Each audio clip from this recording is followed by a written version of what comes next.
သူတို့ဟာဘယင်ဝန်တို့ရဲ့ရတနာတွေကိုပထမဆုံးစတင်တွေ့ရှိခဲ့တဲ့အဖွဲ့ဖြစ်ခဲ့ပေမဲ့အားလုံးဟာရွှေတိုက်ကူအတွင်းမှာပဲစမ်းကြဲစွာအငတ်ဘေးနဲ့တေဆုံးသွားခဲ့ကြရတာပါပိုပြီးစမ်းကြဲတာကတော့ဤနေရာမှာရှိနေရမယ့်ဘယင်ဝန်တို့ရဲ့ခေါင်းတလားဟာရဲရဲတင်းတင်းလုံးဝပျောက်ကွယ်နေခဲ့တာပဲဖြစ်ပါတယ်ဂျန်နဲ့အခြားသူတွေဟာဒါကိုသတိပြုမိသွားကြပြီးရတနာတွေကိုအမြန်သိမ်းဆည်းကထွက်ခွာဖို့ပြင်ဆင်ခဲ့ကြပါတယ်သို့တော်စိတ်ဓာတ်ဆန်သွားပဲစင်းကြံလန်းတိုင်းရှောက်လန်းသွားချိန်မှာစမ်းကြဲတဲ့အရာတစ်ခုဖြစ်ပျက်ခဲ့ပါတယ်လိုင်ကောင်းကိုဖျက်ဆီးပြီးနောက်သူတို့ဟာအခြားသောရတနာခန်းတစ်ခုအတွင်းသို့ပြန်လည်ရောက်ရှိသွားခဲ့ကြတာပါစမ်းကြဲတာကတော့အခန်းရဲ့ဖွဲ့စည်းပုံဟာအလွန်ရင်းနှီးနေတယ်လို့ခန်းစားရခြင်းပဲဖြစ်ပါတယ်မိုင်းနဲ့အခြားသူတွေဟာရတနာတွေကိုစိတ်အားထက်သန်စွာဆက်လက်စုဆောင်းနေခဲ့ကြပေမဲ့ဂျက်ကတော့ရွှေပုံတွေကြားမှာလဲလျောင်းနေတဲ့အလောင်းချောက်တစ်ခုကိုတွေးရှိလိုက်ရလို့ထိတ်လန့်သွားခဲ့ပါတယ်အနိကစေတနာထားပြီးစစ်ဆေးကြည့်လိုက်တဲ့အခါဂျက်ရဲ့မျက်နှာမှာမယုံနိုင်စရာအမူအရာတွေပေါ်ထွက်လာခဲ့ပါတယ်။ရှည်လျားတဲ့ဇင်းကြံလန်းအတိုင်းရှောက်လန်းခဲ့ပြီးနောက်သူတို့ဟာအစာပြုရာနေရာသို့နီလန်းတစ်ခုခုနဲ့ပြန်လည်ရောက်ရှိသွားခဲ့ကြတာပါ။သို့တော့တန်တရားစိတ်အမျက်ရှိသူမိုက်ကတော့မိသည့်အမိုက်ဆန်သောမကောင်းဆိုးဝါးအင်အားကိုမျှယုံကြည်ဖို့ညှင်းဆန်ခဲ့ပါတယ်။သူဟာအဖွဲ့ကိုထွက်ပေါက်စီသို့နောက်တစ်ကြိမ်ဥဆောင်ခေါ်ဆောင်သွားခဲ့ပါတယ်။သို့တော့စဝိုင်းမုံပတ်နေခဲ့ပြီးနောက်သူတို့ဟာရတနာခန်းအတွင်းသို့ပဲပြန်လည်ရောက်ရှိသွားခဲ့ကြပြန်ပါတယ်။အခြားရွေးချယ်စရာမရှိတော့တာကြောင့်သူတို့ဟာခြေလမ်းတွေကိုပြန်လည်ရည်တွက်ပြီးဒီတစ်ချိန်မှာတော့ပတ်ဝန်းကျင်ကတင်းငယ်တဲ့ပြောင်းလဲမှုများကိုပင်အထူးသတိထားက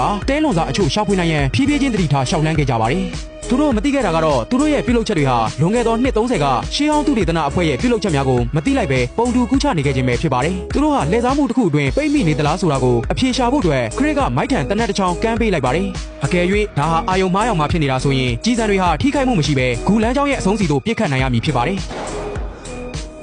မျိုးလင်းချက်အပြည့်နဲ့ရလက်ကိုတွားရောက်စစ်ဆေးခဲ့ကြပေမဲ့ပန်းကနေဖြစ်ပြီးဦးကောင်းကိုစုပ်ကိုင်ကထိတ်လန့်တုန်လုံးနေတဲ့မိုက်ကိုပဲတွေးလိုက်ကြရပါတယ်။ဂူလန်းချောင်းရဲ့အဆုံးစီပြစ်ခတ်လိုက်ပြီးနောက်ကြီးစံဟာအနောက်ကိုပြန်လဲဝဲပြန်လာခဲ့ပြီးမိုက်ရဲ့ဦးကောင်းကိုထိမှန်လူနီးပါဖြစ်သွားခဲ့တာပါ။ဤအဖြစ်ပြက်ကြောင့်သူတို့ဟာလုံးဝမျောလင်းချက်ကင်းမဲ့သွားခဲ့ရပါတယ်။စုံစမ်းသုံးသပ်မှုအချို့နဲ့နောက်ထပ်စမ်းသပ်မှုတွေပြုလုပ်ပြီးနောက်မိုက်ဟာဂျေးဝတစ်ပင်ကိုရုတ်တရက်သတိရသွားခဲ့ပြီးဒါဟာအာယုံမားယောင်မှဖြစ်အောင်ပြုလုပ်နေတဲ့အကြောင်းရင်းဖြစ်နိုင်တယ်လို့ထင်မြင်ခဲ့ပါတယ်။သူတို့ဟာရွှေရတနာပုံတွေကြားထဲရှာဖွေခဲ့ကြရာမိုင်းဟာကျေးဝတစ်ပင်ကိုအမှန်တကယ်တွေ့ရှိသွားခဲ့ပါတယ်။လှည့်စားမှုကနေလွတ်မြောက်နိုင်ဖို့အတွက်အခက်လက်တွေကိုဖျက်ဆီးဖို့ကြိုးစားခဲ့ကြပါတယ်။အံ့ဩစရာကောင်းတာကတော့အခက်လက်တွေကိုမီးရှို့လိုက်ပြီးနောက်သူတို့ဟာဂူအတွင်းမှာနောက်ဆုံးမှလွတ်မြောက်နိုင်ခဲ့ကြပါတော့တယ်။